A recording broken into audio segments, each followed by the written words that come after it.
Supondo que você queira andar a 80 quilômetros por hora numa estrada. Aí você está parado. O que vai fazer o seu carro acelerar para chegar a 80 quilômetros por hora? Ação proporcional. Ele acelera para chegar a 80 km por hora. Proporcional, então, é aquele que vai dar o susto no seu sistema e ele vai correr para 80 km por hora, que é o seu objetivo. Beleza? O seu objetivo é 80.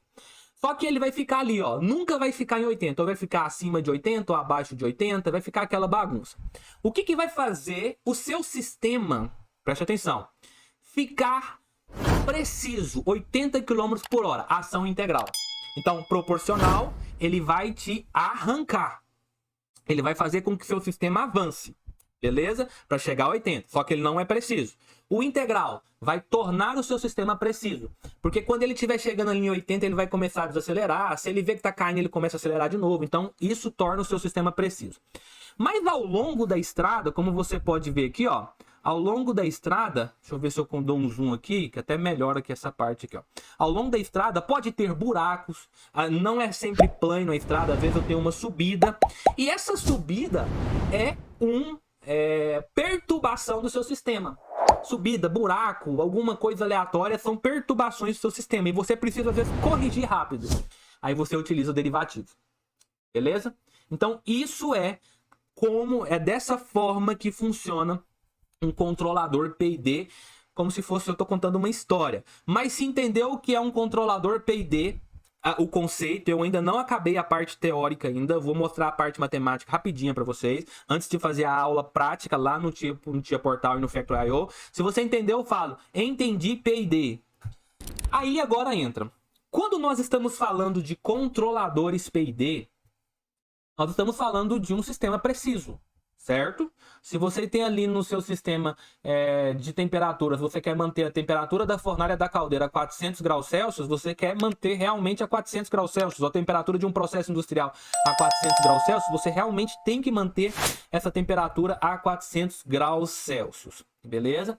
Só que, para que seja passível de ter um controlador PID, lembre-se disso, o seu controle sempre será de malha fechada.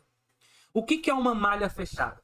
Eu costumo falar nas disciplinas que eu dou de instrumentação industrial que só é possível você melhorar um resultado, ou só é possível você melhorar um sistema se e somente se você possui dados. Agora, dentro de um sistema industrial, o que é que te fornece dados? Não é o CLP. O CLP não te fornece dados, ele recebe esses dados. Todos os dados vêm de um sensor.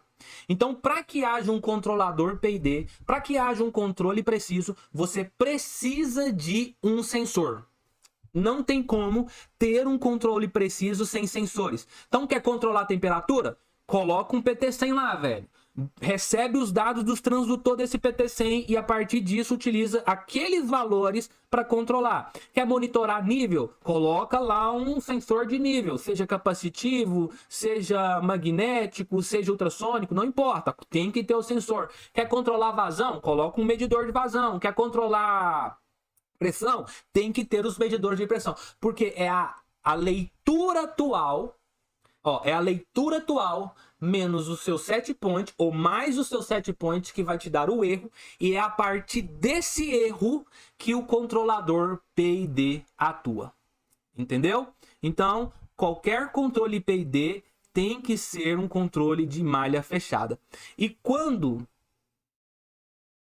Não é que malha fechada é mais fácil de controlar.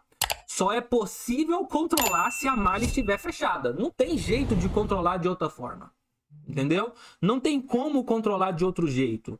Se sua malha estiver aberta, não tem controle. Se você falar, eu consegui controlar um equipamento sem sensor, não existe isso. Não tem como controlar um equipamento, seja um processo discreto ou um processo contínuo, se você não tiver sensores ligando e fechando a sua malha. Beleza? Essa imagem aqui, ó, é como funciona um controlador PID, como que é o diagrama de blocos de um controlador PID. Então eu tenho aqui o meu algoritmo PID, que ele está somando, baseado no meu erro. O valor da soma desse algoritmo P&D vai para a função de transferência do seu processo. O que é a função de transferência do seu processo? É o valor, beleza? É um valor do seu processo, uma fórmula matemática do seu processo. E para cada processo existe uma função de transferência. Isso quer dizer o quê? Você não adianta você colocar os valores de P&D de temperatura que controla a temperatura de um processo para controlar nível. São processos diferentes e possuem funções de transferência diferentes. Então, se cada processo possui uma função de transferência diferente, cada processo ele vai você tem valores de P&D diferente. Aí você precisa olhar os artigos. Você quer controlar nível? Olha um material sobre nível, temperatura, para você descobrir a função, porque a partir dessa função você consegue controlar qualquer coisa mesmo. Tá, vamos lá. Ó. Na indústria, então, Felipe, como é que é o controlador P&D? O que é e o que não é utilizado?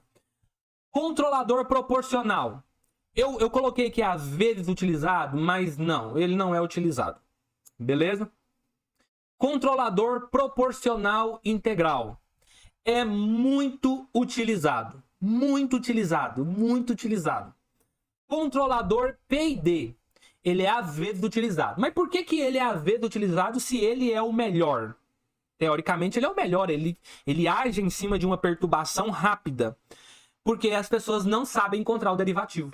Então, pessoal, esse gráfico aqui, ele mostra muito, eu acho muito interessante, porque ele mostra realmente como é a ação de cada um dos termos P&D. Então vamos lá, ó. Olha o que acontece. Vamos esperar ele resetar e voltar no início.